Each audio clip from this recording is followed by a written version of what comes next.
हो.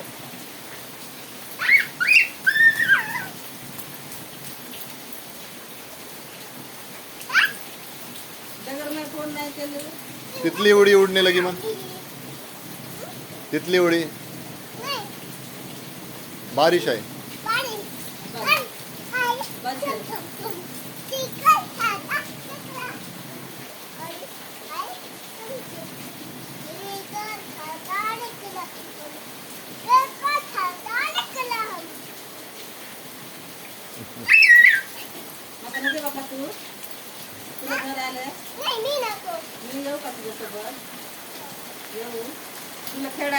नको जा पडते पडते पडते पडते नाही गंदा पाणी.